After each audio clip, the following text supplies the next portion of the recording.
So I think the idea of regulation is actually quite interesting, and we've talked about it both in the context of this module as well as previous modules. But more broadly, should people be informed that they are being recorded and that their images are being analyzed, processed, stored, and used in other ways? Is that something that regulation should be concerned about? Yeah, so the easy answer is yes, of course. I mean, I'm sure if someone's recording you, you're going to want to know it. And most laws around the world, they do already have some level of notification requirement, unless there's, say, like a journalistic exception within the law.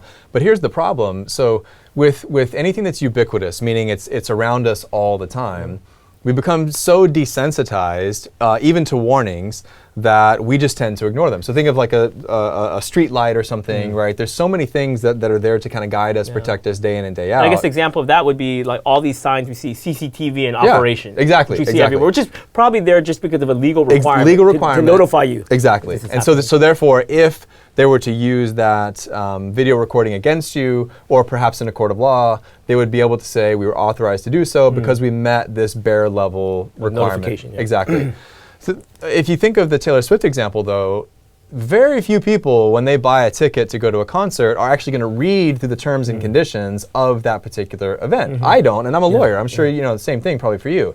And on a daily basis, we click I accept on so many notifications that, again, the kind of ubiquity desensitizes us to the fact that these are real legal notifications. So I think we have to start thinking as society, if we're going to take this stuff seriously, what are not only the moral but the legal implications in a very practical context to make sure that we're taking these notifications seriously and that we actually understand what rights we're giving away. Because the reality is, I think every single day we're giving away pretty significant rights. And so I think that's really interesting. So there's a whole area that is somewhat regulated. And so the example would be what you just described is there's a lot of laws talking about notification of when you're recording somebody, be it audio, visual, whatever.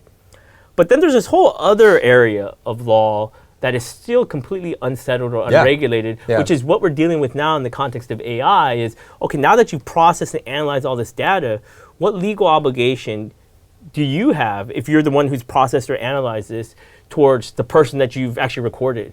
And actually, in a lot of places in the world, it's completely unsettled. So much so that there's actually people or companies that can use that data that they've analyzed and processed and maybe sell on to third parties. Right? And that's purely because that is unregulated. And so that creates an interesting space to what you're talking about is, hey, if we don't, as citizens of whatever countries we're in, or as people, as just citizens of society, if we don't articulate the values that we want regarding privacy or security or whatever it may be, then it will be very difficult for us to roll back. Extremely difficult. Or identify or partition off the rights that we do want to protect. Yeah, and this is a great example. If you remember going back to Module 1, we talked about culture lag and the idea that it often takes time for the culture within a society to catch up to the change, very rapid change in technology, right? And thinking within my own classroom, for example, I often ask to my law students, raise your hand if you have a camera with you. And there's usually kind of a few seconds of stunned silence, and then immediately it dawns on them that yes, they do have a camera with them. Right? They probably have more than one. Smartphone, right? Yeah, even their smartphone alone has multiple cameras. And then so again, I ask them, okay, well now raise your hand if you have two. They then realize on their laptop, on their iPad, in all these devices, they actually have multiple cameras with them right there in that moment. And so if you think about that from a culture lag perspective, these technologies change so quickly that we have them on our person at all times, which means that we as individual citizens are also the ones that are kind of surveilling those that are around us, right? Now, what do you see? You go on YouTube and you'll see interactions of an auto accident where normal everyday cars are filming everything that's going on, right? You'll see individuals getting into a fight or an altercation, they automatically whip out the phone, right? And so it's interesting how, again, we're not just talking about governments here.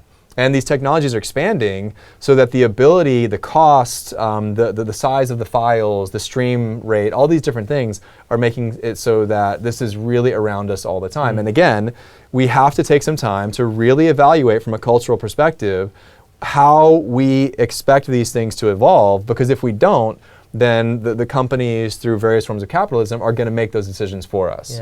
And those lessons are broadly relevant to artificial intelligence, Yeah. but also specifically relevant for the issues that we'll face in fintech and financial technologies. Absolutely. So. Yeah.